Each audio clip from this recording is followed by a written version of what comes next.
할렐루야, 샬롬으로 인사를 먼저 전해드리겠습니다. 이렇게 부족한데도 불구하고 이렇게 또 말씀을 나눌 수 있는 은혜와 영광을 주셔서 대단히 감사드립니다.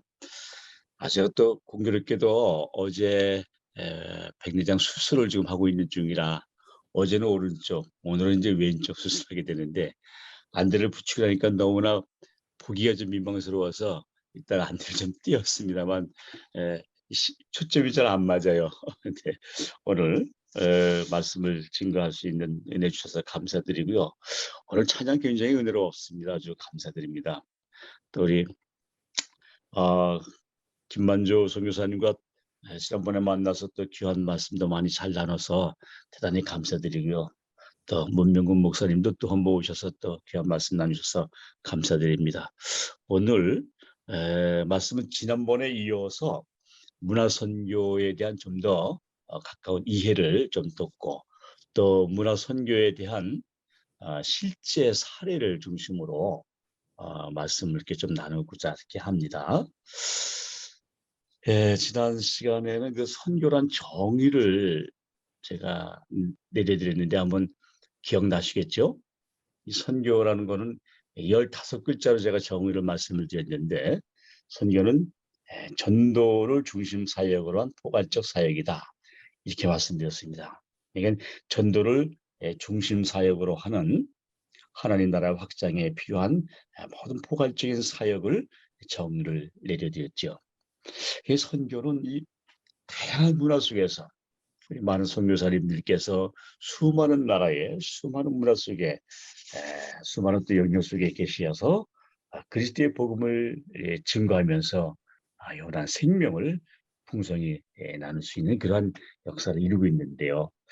자, 이 선교에 대한 조금 더 이해를 조금 더 돋아드리고 그동안 제가 사역했던 사역 가운데 실제를 좀 듣고 싶어 하시는 분들이 계셔서 그럼 실제 중심으로 약간 말씀을 좀 나누겠습니다.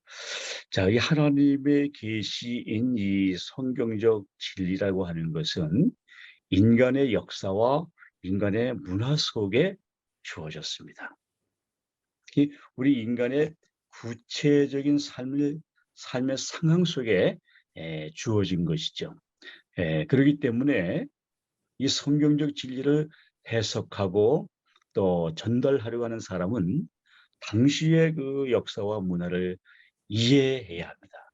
그뿐만 아니라 오늘날의 역사와 문화적 상황도 함께 이해하여야 올바른 이해와 전달을 할 수 있습니다. 아마 다 잘 이해하시라고 믿습니다. 뭐 예를 들어서 구약 성경을 보면은 구약 성경이 히브리어로 되어 있지 않습니까?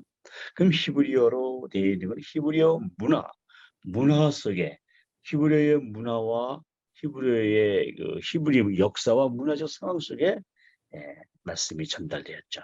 신약 성경도 헬라 문화, 헬라어로 되어 있죠. 헬라 문화와 로마 문화 속에 그러한 문화 속에 주어졌습니다. 이 기독교 신앙은 본질상 초문화적이거나 적용상 문화적입니다. 하나님의 말씀이 좀 효과적으로 이해하기 위해서는 이 문화의 이해가 참 필수적이죠. 왜냐하면 문화가 성경적 진리를 전하는 아주 굉장히 효과적인 매체가 되기 때문이죠. 하나님은 비록 우리 인간의 문화가 좀 불완전할지라도 그 하나님의 뜻을 인간에게 이해시키기 위해서는 인간의 문화를 가장 효과적인 매체로 사용하신 것이죠. 자, 최초의 선교사가 되시는 하나님 아버지가 그의 아들 예수 그리스도를 인간의 역사와 문화 속으로 보내주셨습니다.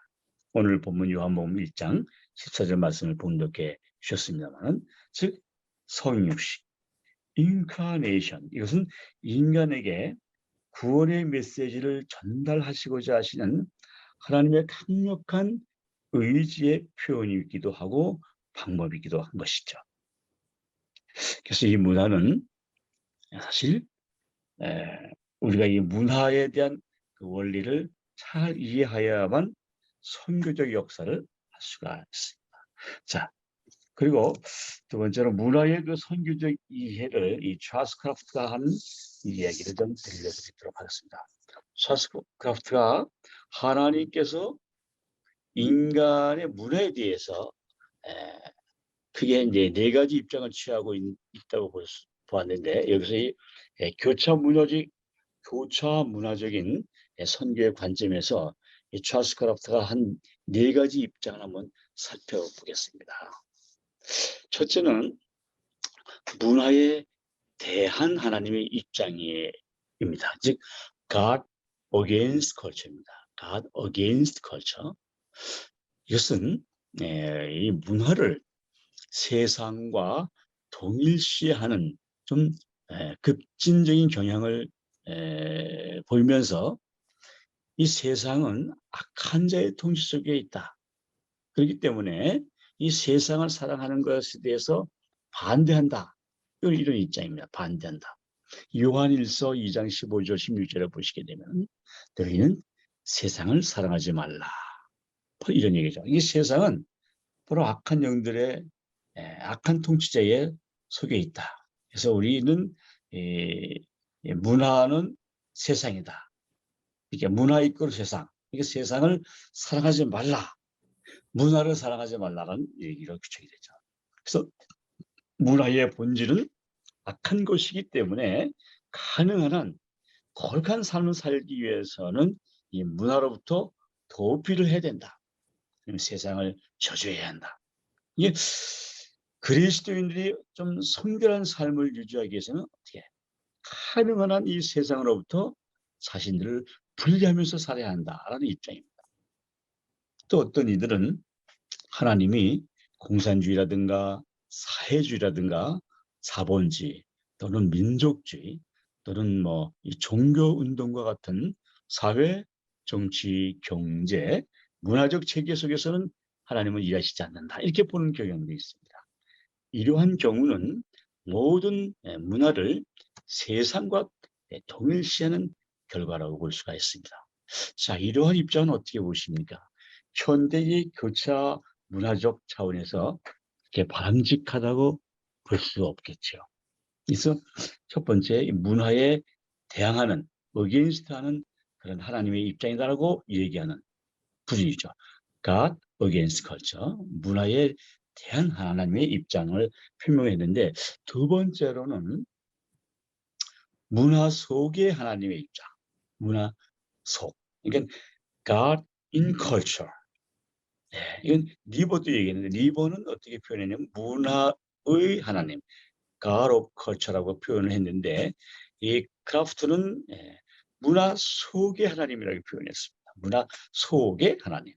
이런 입장은 하나님과 문화 사이에 근본적인 일치가 있다. 이렇게 주장을 해서 이러한 입장은 하나님을 그들의 형상에 따라서 하나님을 막 만들어버려요. 하나님을 창조해서 하나님을 상대화시켜버립니다.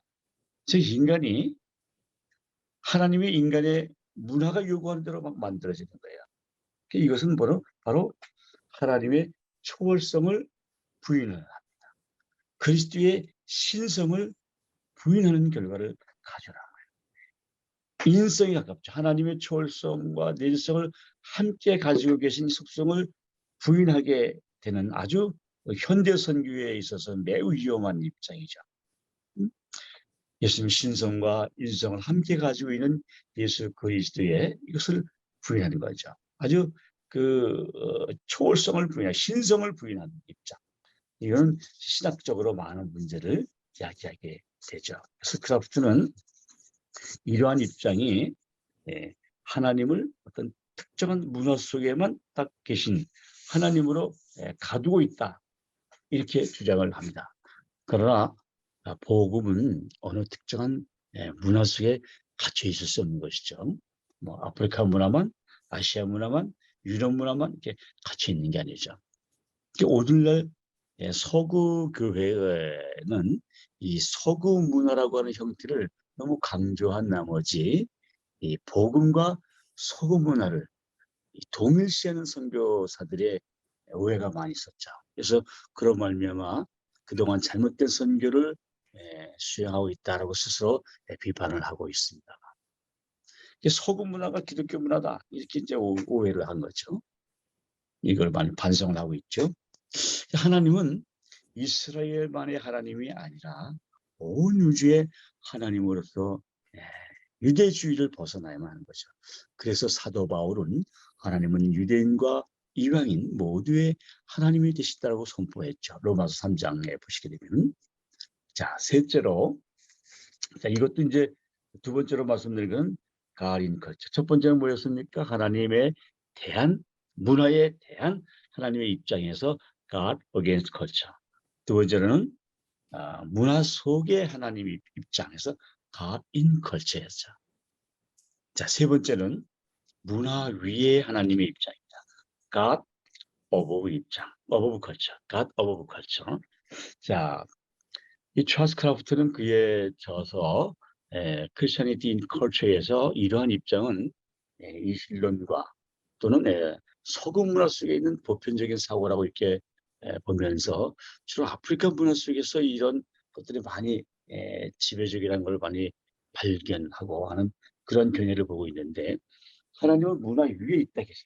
문화 위에. 그리고 문화 밖에 계시고 더 이상 우리 인간의 삶에 관심을 가지지 않는다라고 보는 거예요. 어버브 컬처. 그래서 이러한 크라프트의 입장은 이신론과 또 서구 문화 속에서도 있는 보편적 사고다라고 얘기하기도 하고 있습니다만 이 토머스 제퍼슨은 바로 이 이신론자들은 바로 예수님의 그 신성을 믿는 기독교 신앙을 수용하는 것이 아니라 인간 예수를 믿고 하나님을 믿는 인본주의자들이다. 이렇게 얘기도 합니다.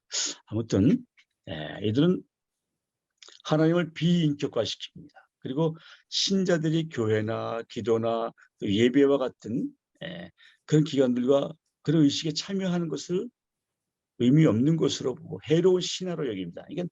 이건 신성은 좀 이렇게 인정을 하면서 이건 또 인성을 또 인정하지 않죠.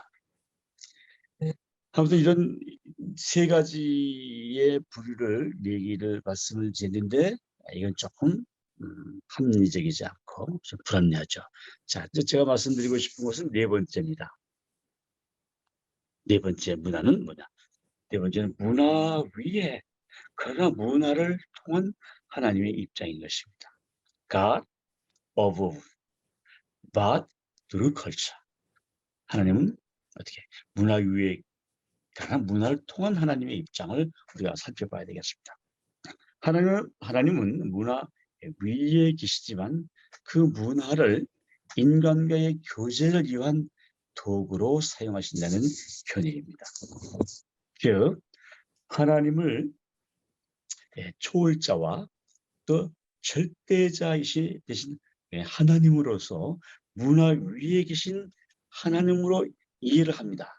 이해하는 동시에 그 문화적 구조를 비록 인간이 죄로 인해서 왜곡되긴 하였지만 본질상 좀 중립적인 도구 또는 환경으로 이해하는 것입니다. 다시 말하면 문화는 하나님과 인간 또는 인간과 인간 사이에 모든 그 만남이 일어날 수 있는 환경으로 보는 것이죠.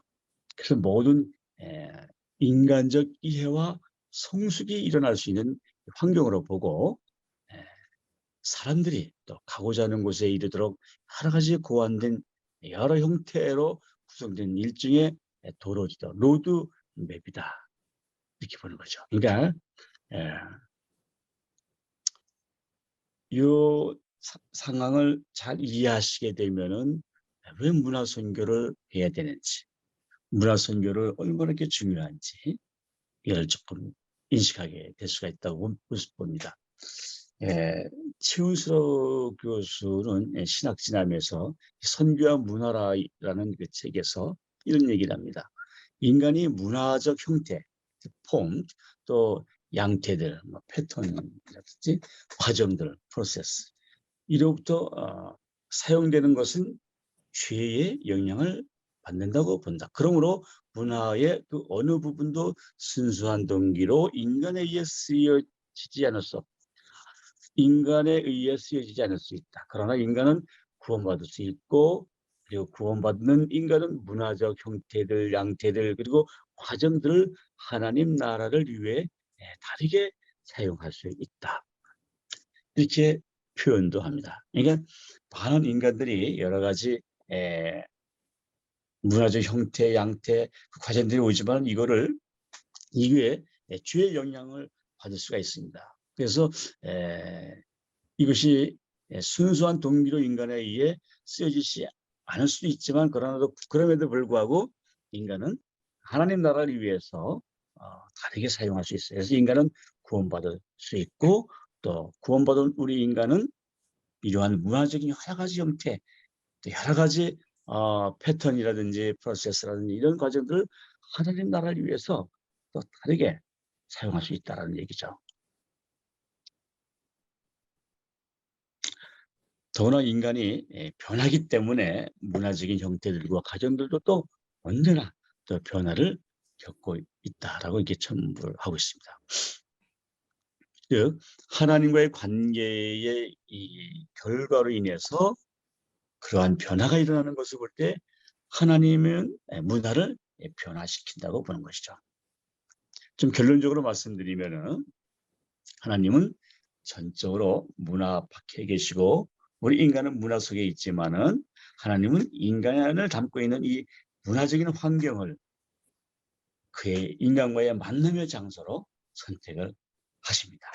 그렇기 때문에 하나님은 그 자신을 우리 인간에게 계시하시는 수단으로 인간의 이 불완전하고 유한하고 제한적인 문화지만 이 문화를 철저히 사용해 오고 계십니다.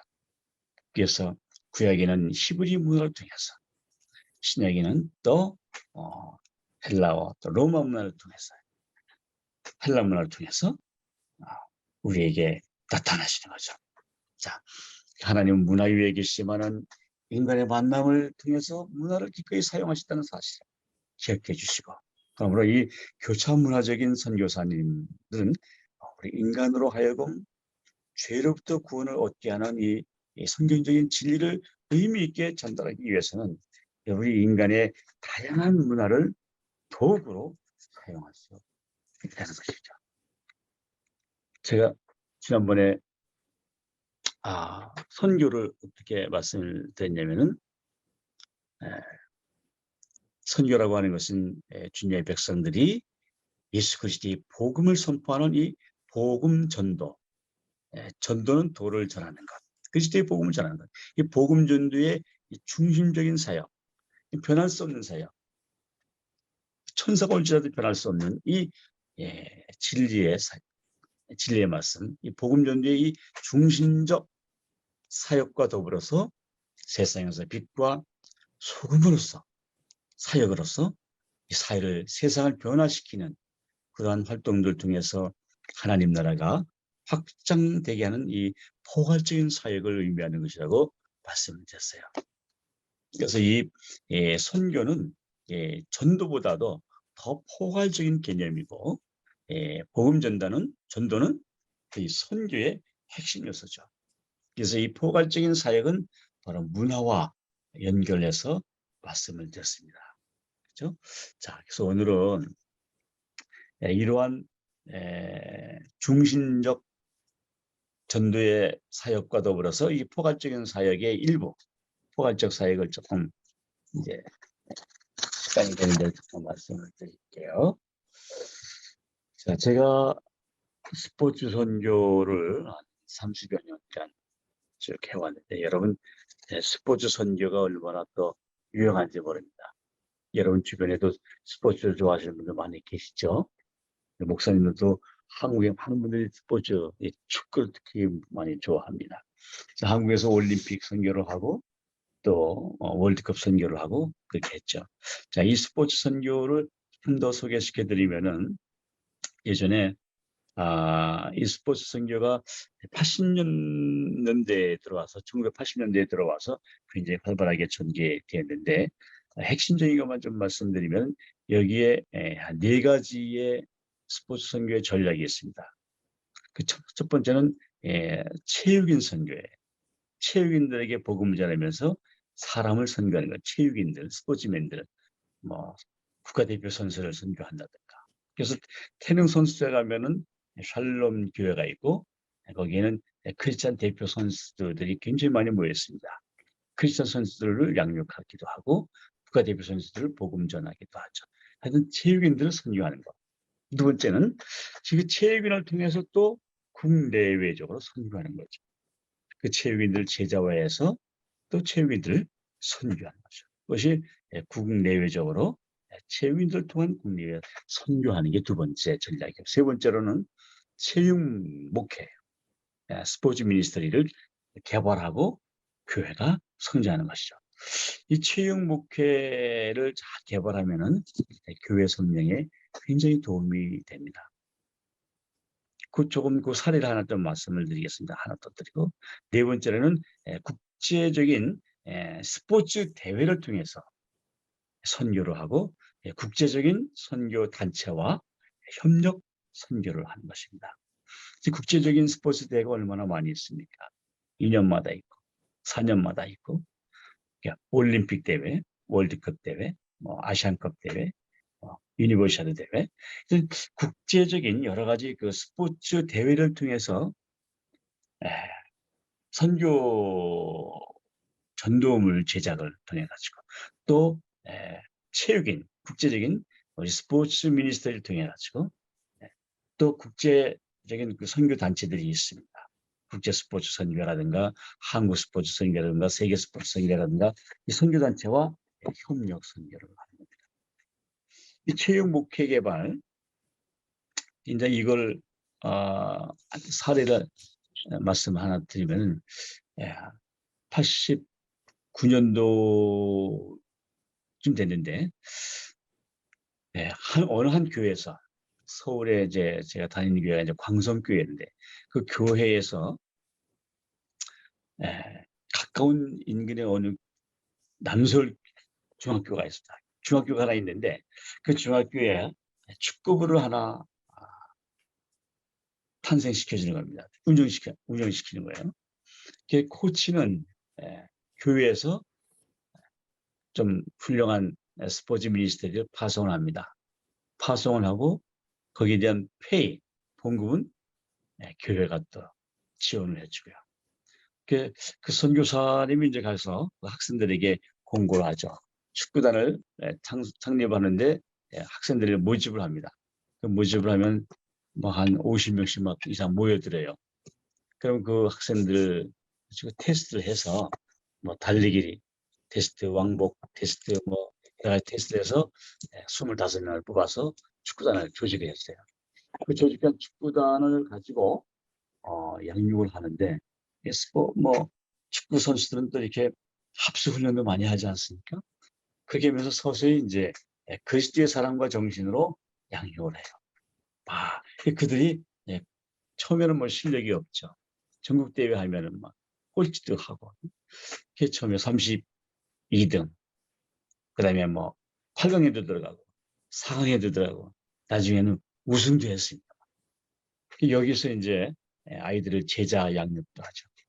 청소년도 제자 양육을 해서 선수가 된 것이 이제 1호가 안정환 국가대표 선수였던 안정환 선수입니다.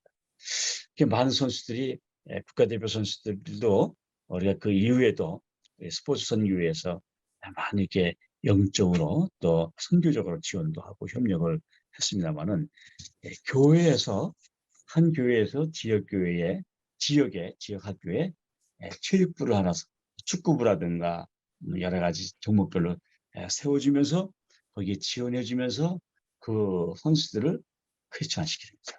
저희가 일본 사례를 하나 들면은 일본에 혼고다이 교회가 있습니다. 그 혼고다이 교회는 저희들이 2001년도, 2002년도에 가서 스포츠 미니스터 하고 왔을 때 그 교회가 굉장히 도전을 받아서 그 교회가 스포츠 선교를 하기로 마음을 먹고 이제 한 국제규격의 큰 운동장 대지를 실업도 샀습니다. 몇 년 동안 돈을 모금해가지고 엄청 큰 땅을 사서 거기에 국제규격의 어떤 축구장도 만들어서 거기서 축구 미니스터리를 합니다.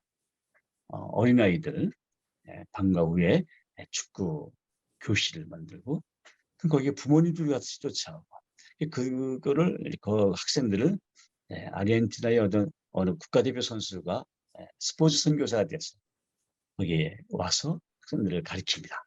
가르치고 지도하는데 예수 그리스도의 사랑과 복음과 그 문화를 전달해줘요.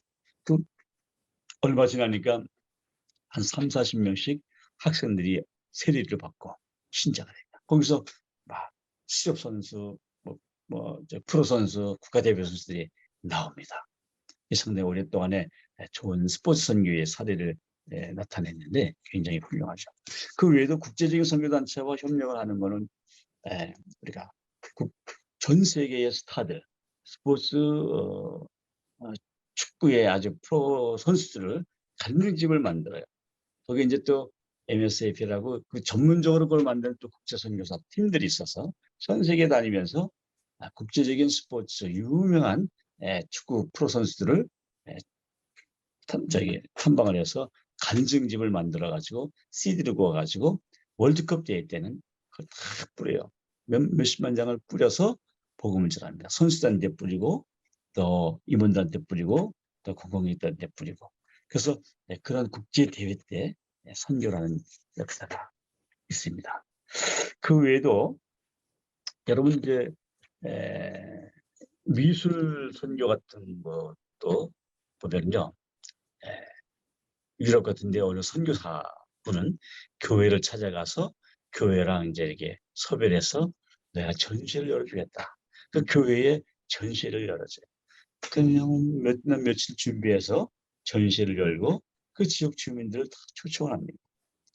근데 그 초청하는데 그 담임 목사님 아주 입이 귀에 걸립니다.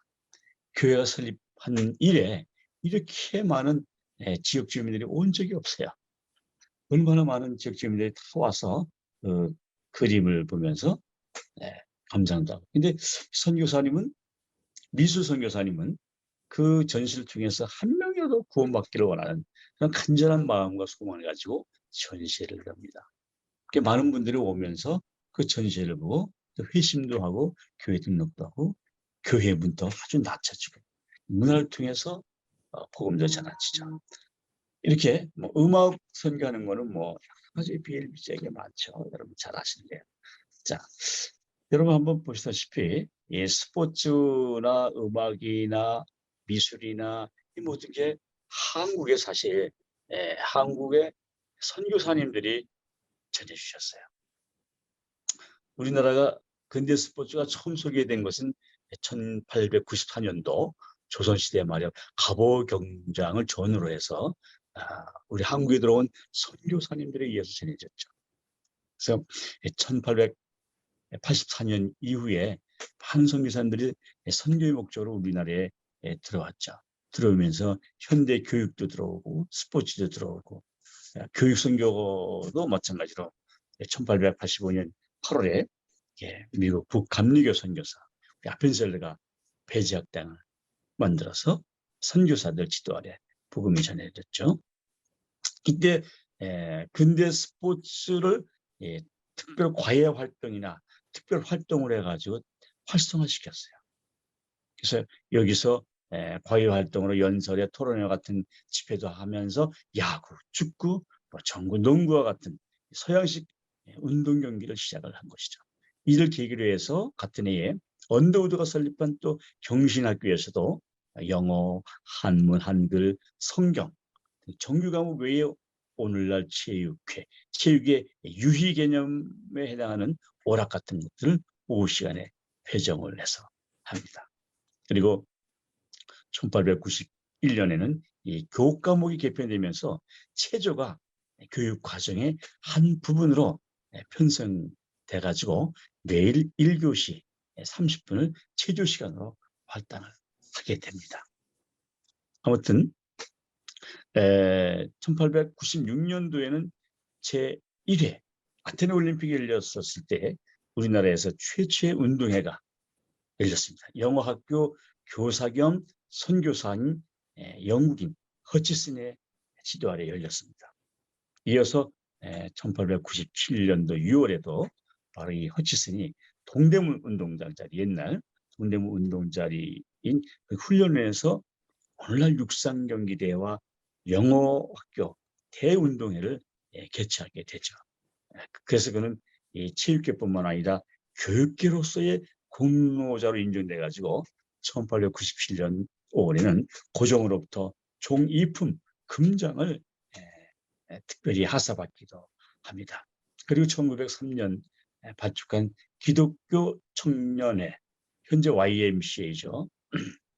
이거는 기독교 청년회는 체육 사회 발전을 위해서 청년회 안에 체육부를 설치하고, 또 위원장에는 터너라는 사람도 세우고, 또 총무에는 미국 선교사 질렛이 임명됐는데, 그 이후에 이 체육부가 스포츠에 대한 것들을 많이 고치시켰어요. 그리고 계몽에 굉장히 주력을 많이 해서, 특히 질렛은 서구의 각종 그 스포츠를 많이 도입해가지고 회원들에게 가르쳐 주셨습니다.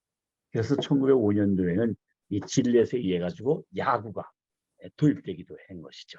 그리고 1906년도에는 우리나라 최초의 축구팀인 대한체육과학부가 탄생되었습니다. 그 이어서 자전거 경기가 개최되기도 했죠. 그리고 1907년도에 도입된 농구 역시 질렛에 의해서 황송기독교 청년회 YMCA 전신이죠. 회원들에게 소개가 되어질 것이다. 자, 결국에 뭐냐면 한국의 근대 스포츠가 전래되었던 정황을 보면은 외국 선교사님들의 기여가 매우 컸던 것이 분명합니다.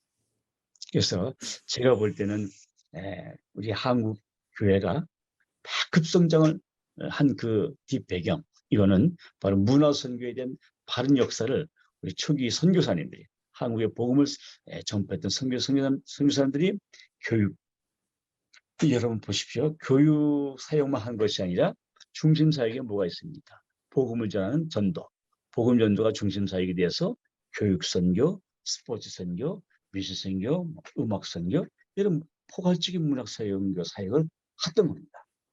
바로 이러한 모델이 되다 보니까 세상에 가라, 세상을 정복하는 거죠. 세상 문화를 그리스도의 문화로, 하나님 나라로 변화시켜 나가면서 복음화가 이루어진 거죠. 우리나라가 옥토가 되었습니다. 그래서 60년대, 70년대, 80년대 얼마나 복음이 많이 확산되는지 한번 25%, 1000만 명, 1200만 명의 기독교인의 급성장을 한 모습을 볼 수가 있죠. 근데 그 다음에는 어떻게 됐습니까? 우리 한국교회는 자립이 됐기 때문에 선교사님들의 도움이 필요 없어. 이제 사양을 했죠. 그 다음에 우리 한국교회는 이 문화선교에 대한 이해가 좀 왜곡되고 잘못됐습니다. 찰스 크라프트가 얘기한 4가지 영역 속에 어느 한 영역. 첫 번째 영역인지도 모르겠습니다만은 God against culture를 한 경향이 많이 있습니다. God in culture, God above culture. 그러나 하나님은 어떻게 해요? God above but through culture. 그래서 이 문화라는 것을 정말 잘 이해하고 문화를, 하나님의 복음을 전할 수 있는 그 복음의 장, 여러 모양이 된 것은 아무쪼록 몇 사람을 구원코자 합니다. 바울이 얘기한 것처럼 우리 선교사님들 그 현지의 나라의 문화를 그리스도의 복음으로 기경을 해서 하나님의 나라가 확장될 수 있기를 간절히 소원합니다. 시간이 너무 많이 지났네요. 감사합니다. 이것으로 말씀을 드리도록 하겠습니다.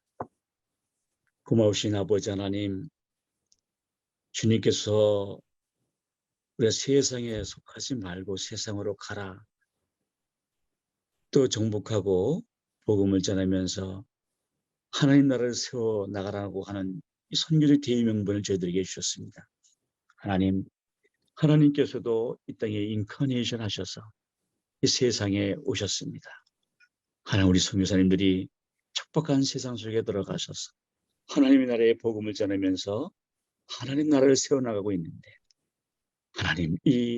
하나님께서 문화선교적인 사역을 우리가 잘 이해하고 이 세상을 변화시켜 나가는데 놀라운 역사를 이루어 주옵소서. 교회의 설립 목적은 바로 선교의 역사에 있는 줄 믿사오매 이 선교적 사역을 할 때 모든 지혜와 모든 총명을 주셔서 하나님 살고 있는 모든 지역의 문화를 하나님 기뻐하시고 하나님 보시기에 좋은 문화로 변형해 나갈 수 있는 놀라운 선교적 역사를 이루어 주옵소서. 주님 계신 예수님의 이름으로 감사하며 기도드리옵나이다. 아멘.